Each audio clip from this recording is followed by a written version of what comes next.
students, myself Pushpendra Kumar, Assistant Professor, Department of Commerce. Dear students, मैं आपको most important chapter partnership के बारे में पढ़ा रहा हूं। लास्ट लेक्चर में मैंने आपको meaning of partnership, characteristics, meaning of partnership deed and contents of partnership deed के बारे में डिटेल में पढ़ाया। कंटिन्यूटी बनाए रखने के लिए आप चैनल को सब्सक्राइब करें और दिए गए कमेंट बॉक्स में कमेंट जरूर करें।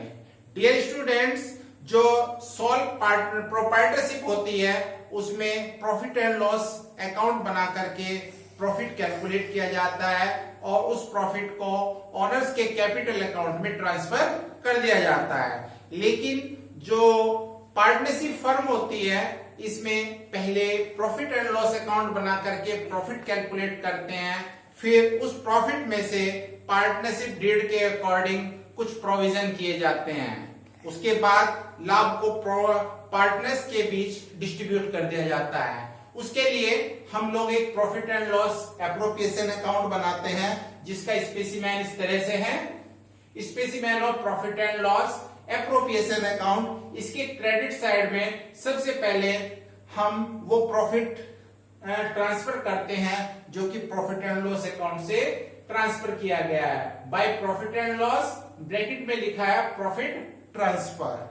इसके बाद पार्टनर्स ने जो ड्राइंग किए हैं, फर्म यदि उनसे एक निश्चित प्रतिशत की दर से इंटरेस्ट लेती है तो उस इंटरेस्ट को हम क्रेडिट साइड में शो करेंगे bye interest on partners drawing. इसके बाद पार्टनरशिप डीड के अकॉर्डिंग पार्टनर्स को जो कैपिटल के ऊपर इंटरेस्ट अलाउड किया जा रहा है to interest on partners capital account. इसके बाद यदि कोई वर्किंग पार्टनर है और उस वर्किंग पार्टनर्स को सैलरी या कमीशन अलाउड किया जा रहा है तो उस पार्टनर्स के नाम से सैलरी और कमीशन को डेबिट साइड में शो कर दिया जाएगा।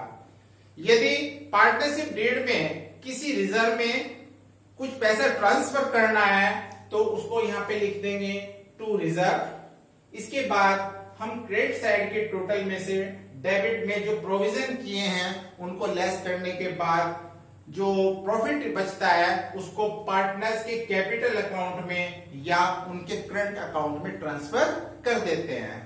कभी कभी क्वेश्चन में जर्नल एंट्रीज बनवाई जाती हैं, journal entries in the book of firm. वो जर्नल एंट्रीज हम फर्म की बुक पर किस प्रकार से बनाएंगे वो मैं आज आपको सिखाने जा रहा हूं। Journal entries in the book of firm. सबसे पहले हम ये प्रॉफिट की एंट्री बनाएंगे जो प्रॉफिट एंड लॉस से P&L एप्रोप्रिएशन में ट्रांसफर किया गया है। पहली एंट्री बनेगी profit and loss account debit to profit and loss appropriation account. Second entry interest on drawing के लिए interest on drawing account debit to profit and loss appropriation account. इसके बाद जितनी भी आइटम डेबिट में पड़ी हुई हैं इनकी एंट्रीज हम बना देंगे profit and loss appropriation account debit to interest on partners capital account, profit and loss appropriation account debit to salary या कमीशन अकाउंट। जो अमाउंट रिजर्व में ट्रांसफर की गई है profit and loss appropriation account debit to reserve account. Last entry जो कि partners के capital account और करंट अकाउंट में ट्रांसफर की गई है उसके लिए एंट्री बनेगी profit and loss appropriation account debit to partners capital या करंट अकाउंट। आशा करता हूं कि आज आपसे profit and loss appropriation account और general entries in the books of firm account समझ में आ गई होगी। थैंक्स।